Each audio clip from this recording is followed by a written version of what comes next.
नमस्ते साथीहरु, यहाँलाई स्वागत छ हाम्रो अल इन वान युट्युब च्यानलमा।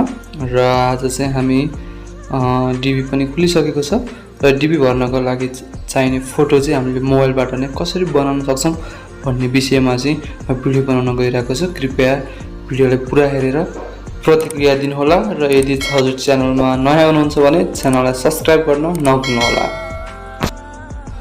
ओके साथीहरु, आफ्नो फोनमा भएको चाहिँ गुगललाई ओपन गर्नुहोला र गुगललाई ओपन गरिसकेपछि तपाईले त्यहाँ लेख्न सक्नुहुन्छ dbprogram.state.gov भनेर सर्च गर्ने बित्तिकै तपाईले त्यहाँ 2024 दिन सक्नुहुन्छ र त्यसमा क्लिक गर्नुहोला। र त्यहाँ क्लिक गरिसकेपछि तपाईले त्यहाँ हेर्न सक्नुहुन्छ इलेक्ट्रोनिक डाइभर्सिटी भिजा फर्स्टमा आइसकेको छ त्यो वेबसाइट।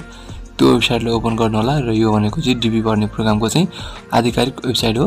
र तपाईले त्यहाँ गइसकेपछि तपाईले त्यहाँ देख्न सक्नुहुन्छ फोटो एक्जाम्पल छ, त्यो फोटो एक्जाम्पलमा क्लिक गर्नुहोला र फोटो एक्जाम्पलमा क्लिक गरेपछि तपाईले त्यहाँ आइसकेको छ सबै कुराहरु हैन। तपाईको कस्ता फोटोहरु एसेट हुन्छ र कस्तो फोटोहरुलाई चाहिँ तपाईको रिजेक्ट गरिदिन्छ भन्ने कुराहरु सबै त्यहाँ देखाइसकेको छ। र तपाईको चाहिँ डिबी पढ्नको लागि चाहिँ तपाईको एसेट हुनेको एउटा मुख्य कुरा फोटो पनि हो। त्यही कारणले गर्दा चाहिँ तपाईको फोटो चाहिँ राम्रो हुनुपर्छ।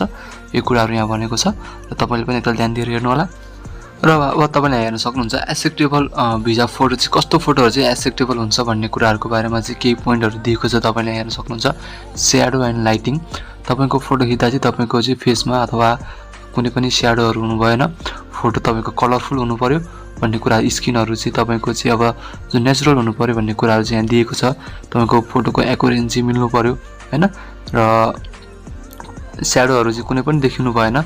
फोटो क्लियर हुनु पर्यो, कलरफुल हुनु पर्यो भन्ने कुराहरु तपाईले यहाँ स्याडो एन्ड लाइटिङमा देख्नु भएको छ। र सेकेन्डमा छ ग्लासेस। तपाईले फोटो खिच्दाखेरि चाहिँ कुनै पनि ग्लासेसहरु चाहिँ युज गर्न पाउनु भएन। यदि तपाईले कुनै ग्लासेसहरु युज गर्नुभयो भने तपाईको चाहिँ एक्सेप्टेबल हुँदैन, रिजेक्ट हुन्छ भनेको छ। र साइज एन्ड पोजिसन भनेको छ र फोटो खिच्दा चाहिँ तपाईको हेड चाहिँ ठ्याक्क सेन्टरमा परेर हैन। र साइज भन्ने भने चाहिँ अब हामी 2x2 को भन्छौं।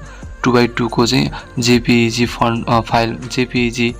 फाइल फर्मेटमा चाहिँ फोटो सेभ हुनु पर्यो र 2x2 को फोटो चाहियो। यो कुराहरु भनेको छ।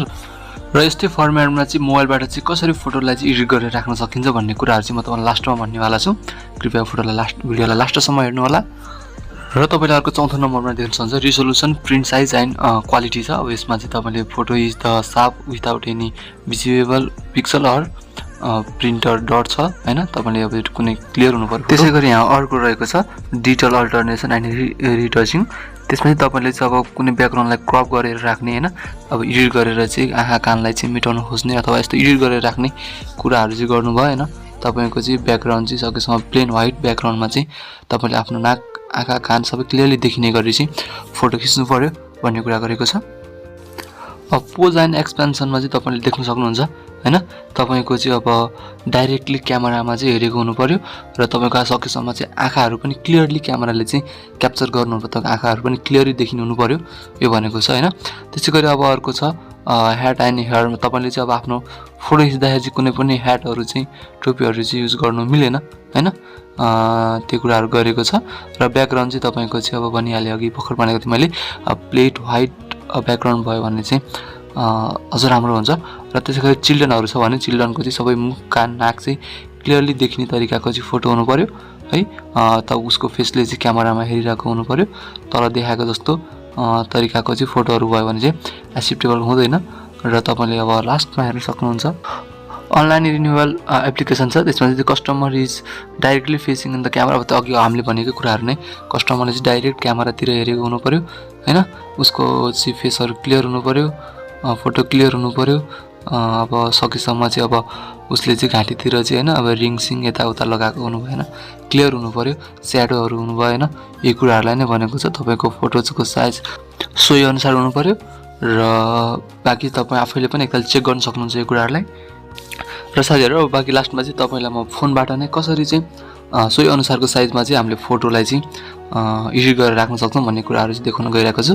त्यसको लागि तपाईले त्यहाँ फोटो टुलमा क्लिक गर्नु होला र फोटो टुलमा क्लिक गरेपछि तपाईलाई त्यहाँ धेरै कुराहरु चाहिँ देखाइसकेको छ। तपाई हेर्न सक्नुहुन्छ आई अलरेडी हैव फोटोको फोटो टुलमा चाहिँ तपाईले त्यसको चाहिँ हैन कलर कस्तो हुनुपर्छ, साइज कस्तो हुनुपर्छ, फाइल फर्मेट चाहिँ कस्तो हुनुपर्छ हैन, फाइलको साइज कस्तो हो, कम्प्यारिजन कस्तो हो, हरेक कुराहरु तपाईले एकताल हेर्न सक्नुहुन्छ। तपाईले त्यहाँ देखाएको छ 2x2 इन्चको चाहिँ फोटो हुनुपर्छ भनेर।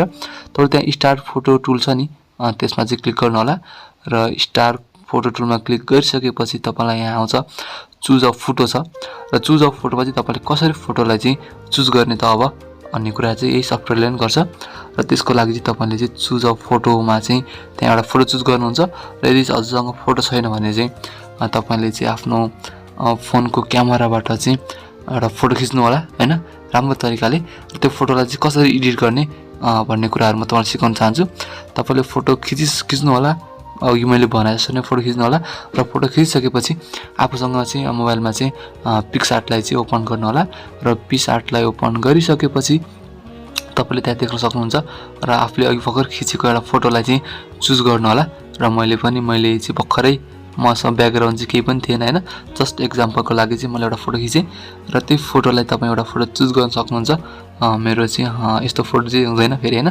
ब्याकग्राउन्ड नै मिलेको छैन र म आफैले नै सेल्फी खिचेको सायद तपाई अर्को जनालाई चाहिँ सिधा उभिएर चाहिँ फोटो खिच्न लगाउनु होला र तपाईले यहाँ गएपछि चाहिँ टुलमा चाहिँ क्रपमा खिच्नु होला क्रपमा खिच्दा तपाईले माथि साइज देख्न सक्नुहुन्छ र यो साइज चाहिँ 3000 र 4000 छ यसलाई चाहिँ तपाईले 600 को बनाउनु होला र भनेपछि यति जुम हुन आउँछ यसलाई चाहिँ तपाईले चाहिँ कम बनाएर चाहिँ हामीले अघि हेरेको जसरी नै टक्क हैन टाउको भन्दा माथि थोरै स्पेस राखेर चाहिँ तपाईले सेभ गरेर राख्न सक्नुहुन्छ र यसलाई सेभ गर्नु होला र सेभ गरेपछि तपाई चाहिँ अब अघि आफ्नो गुगलमा चाहिँ जानु होला अघि हामी अगाडि गएको ठाउँमा र त्यसमा नै तपाईले फेरि त्यहाँ देख्न सक्नुहुन्छ चुज अ फोटो छ र त्यो चुज अ फोटोमा चाहिँ हामीले अहिले भर्खरै उताबाट क्रप बनाएर राखेको फोटोलाई चुज गर्नु होला र चुज गरेपछि तपाईले त्यहाँ एक्सेप्ट एन्ड प्रोसेस छ अनि त्यसमा क्लिक गर्नु होला क्लिक गरेपछि तपाईले download image to your device छ त्यसमा क्लिक गरेर तपाईले इमेजलाई डाउनलोड गर्नु होला र हेर्न सक्नुहुन्छ यो फोटो चाहिँ हामीलाई चाहिँ डीबी भर्नको लागि चाहिँ चाहिने साइज अनुसारको चाहिँ